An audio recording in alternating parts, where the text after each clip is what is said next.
Hello students, today I am going to discuss the last topic of the chapter, management and business environment.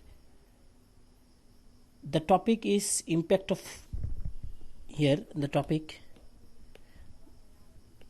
is impact of government policy changes on business and industry. A very important topic. Basically, the government policy of liberalization, privatization and globalization, what we called LPG, on one hand has made a significant impact on the working enterprises, but on the other hand had created various challenges for business and industries. ये LPG हमेशा हम लोग class 11 से हम लोगों के साथ जुड़ा हुआ है. ये एलपीजी के ऊपर डिपेंड करके गवर्नमेंट पॉलिसी जो है वो एलपीजी के साथ मिलके वो सिग्निफिकेंट इम्पैक्ट जो इंडस्ट्री है और बिजनेस है उसके ऊपर पड़ता है.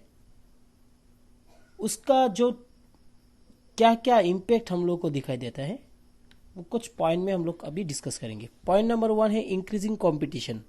Yes, liberalization has increased the number of private firms and disinvestment has invited many foreign companies, especially in service industries like telecommunication, airlines, banking, insurance, etc., giving rise to increased competition for existing business firm. ये जो first point है देखो, increasing competition. ये fully liberalisation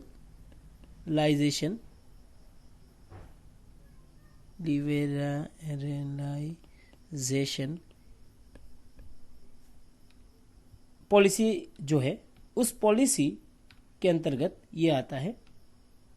अगर liberalisation policy को देखेंगे वो increase the number of private firms and disinvestment has invited many foreign companies.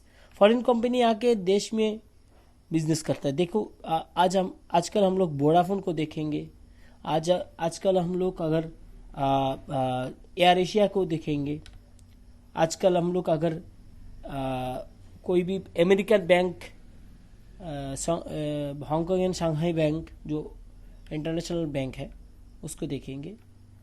अगर हम लोग इंश्योरेंस सेक्टर में देखेंगे टाटा एआईजी जो है वो हम लोग जानते हैं कि टाइटैनिक का जो पॉलिसी किया था वो एआईजी कंपनी है.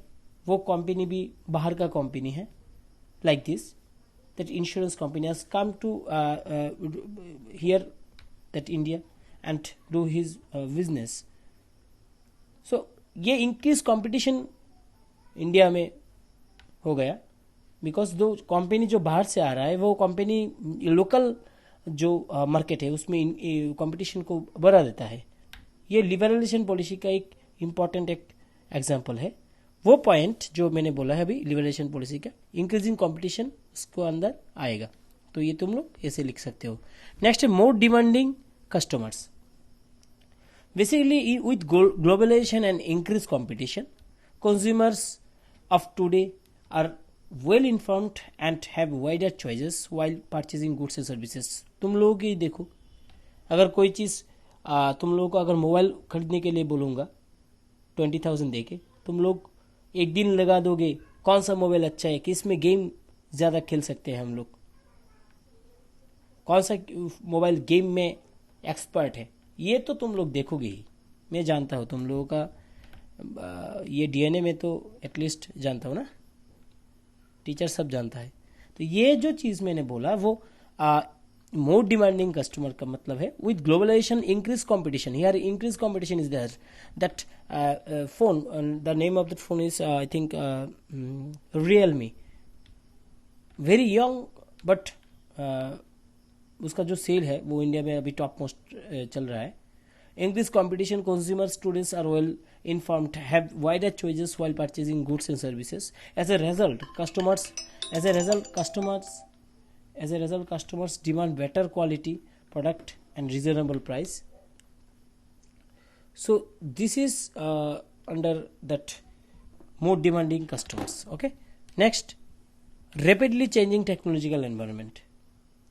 Yes, First, changing technological requires companies to improve their machinery, adopt latest methods of process to produce goods of better quality.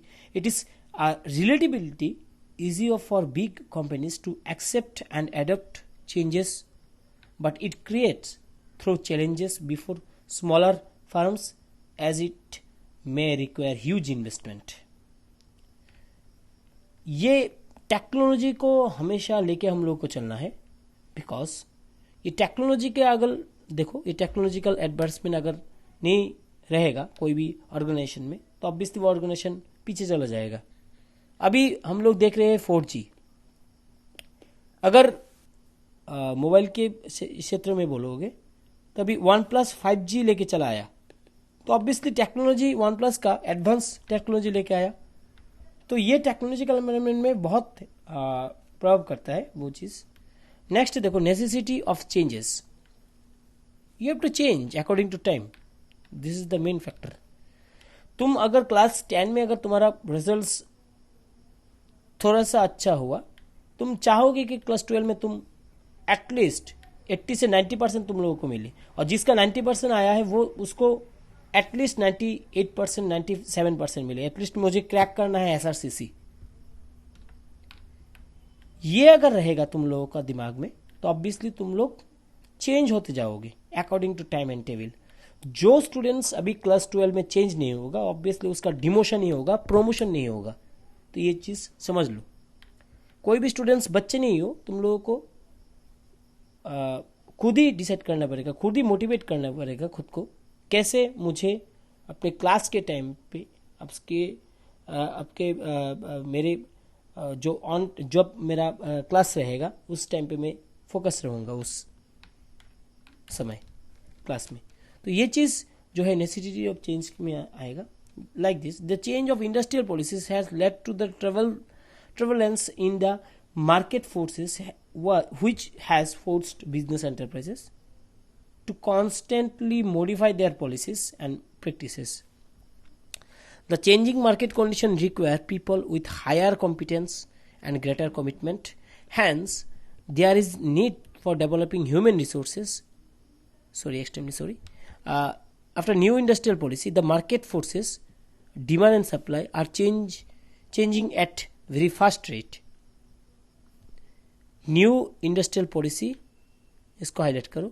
The market forces demand and supply are change very fastly. Change in the various components of business environment has made it necessary for business firms to modify their policies and operations from time to time. Next one is the point is need for developing human resources. Okay, need for developing human resources. The new market conditions and ever changing technological requires business enterprises to use machinery with latest technology. So that's why this requires personnel with appropriate training, competence and commitment. Because ये machine को चलाने के लिए तो appropriate person को ही लगेगा ना. So obviously therefore there is a need for business enterprises to develop the trained human resources. इसलिए कैंपसिंग में जाके उस बंदे को चूज करता है कंपनी जिसके अंदर वो पोटेंशियलिटी है कि बंदे वो बंदे उस कंपनी को ठीक तरीके से चला सके. तो ये चीज़ याद रखो कि आजकल हर एक स्टूडेंट्स को अपना टेक्निकल पार्ट जो है और अपना जो रीजनिंग पार्ट जो है उसको थोड़ा सा वाइट करना है अगर कोई भी कॉम्पिटिटिव मार्केट में जाना है तो. The changing market conditions require people with higher competence with greater commitment. Hence there is a need for developing human resources which could increase their effectiveness and efficiency. Next one is market orientation. What is the meaning of that word? Earlier selling concept was famous in the market. Now its place is taken by the marketing concept. पहले selling concept important था world में, अभी marketing concept चला आया. उस marketing concept में क्या difference है? Today firm produce those goods and services which are required by the customers. Marketing research, educational advertising, after sale services have become more significance. देखो आजकल अगर कोई भी प्रोडक्ट को थोड़ा सा ज़्यादा सेल करना है, जैसे कि देखो मैं रियलमी का बात कर रहा था, उसका ब्रांड एम्बेसडर है अभी सलमान खान. तो उसका जो समय रियलमी इंडिया वर्ल्ड में आया है उसका सिर्फ 3 ईयर्स है. I think 3.5 years I think ऐसा ही है. मगर उन लोगों का ब्रांड एम्बेसडर है सलमान खान. अभी देखो वो ब्रांड जो अभी भी नया है उसका अगर ब्रांड एम्बेसडर, इतना बड़ा ब्रांड एम्बेसडर मिल गया तो ऑब्वियसली उस ब्रांड को थोड़ा सा बूस्टिंग मिलेगा. सो ये मार्केट ओरिएंटेशन इसके अंदर ही आता है कि सेलिंग कॉन्सेप्ट को छोड़ो, पहले मार्केटिंग कॉन्सेप्ट को अपनाओ. मार्केटिंग में अगर जाओगे तो तुम ऑब्वियसली अपना प्रोडक्ट को ज़्यादा सेल कर पाओगे. Marketing research, educational advertisement, after sale services देखो मैक्सिमम अभी टीवी खरीदने के लिए जाओगे 5 ईयर्स तक तुम्हारा वारंटी रहता है और किसी कंपनी तो गारंटी भी दे देता है. तो ऑब्वियसली तुम जाओगे उस कंपनी में जिसका अंदर 5 ईयर्स है, ना कि जिसके अंदर 1 ईयर है. तो become more significant that things. Next, reduction of budgetary support to public sector. The budgetary support here reduction means loss in simple word. With introduction of privatization, this is the shift from public sector to private sector. Privatisation जब से आया है वो public sector से private sector में shift हो रहा है. वो इंडिया में तो ये हो ही रहा है वो चीज़. There is decline in financial support of public sector. As a result public sector enterprises need to be efficient and generate their own resources to compete with private enterprises. Public sector को private enterprises के साथ compete करना है. जैसे कि एक example अगर दूंगा, वोडाफोन ले लो और रिलायंस जियो ले लो और एक साइड में तुम लोग उसका नाम है BSNL को ले लो. तो ऑब्वियसली तुम 100% में श्योर हो तुम लोग अगर सिम खरीदने के लिए जाओगे वोडाफोन और जियो में से एक ले लोगे, BSNL नहीं लोगे. क्यों? बिकॉज सर उसका सर्विस क्वालिटी बहुत ही अच्छा है जियो का और वोडाफोन का. मैं BSNL का अगर बोलूँगा 4 दिन लगता है सर, मगर फिर भी ठीक नहीं होता है. ये डिफरेंस है प्राइवेट सेक्टर और पब्लिक सेक्टर के अंदर. ओके, BSNL पब्लिक है इसलिए मैंने ये चीज़ एग्जाम्पल लिया है. सो ये चीज़ बजटरी सपोर्ट भी पब्लिक सेक्टर में ज़्यादा नहीं हो रहा है, अभी प्राइवेट सेक्टर में ज़्यादा हो रहा है. गवर्नमेंट पब्लिक सेक्टर से प्राइवेट सेक्टर में थोड़ा सा ज़्यादा हामी भर रहा है अभी. ठीक है. So from that above discussion through it seems that changing government policies has created many challenges for business enterprises, but the same time it has opened many new avenues for the development and growth. Business enterprises have become more sensitive towards consumers. They produce goods as per market demand, take utmost care for quality and adopt measures to improve customer relationship and satisfaction. This is the ultimate conclusion from that topic. So आज का topic इधर तक ही है. तो तुम लोगों का ये चैप्टर भी ख़त्म हो गया. सो बाय.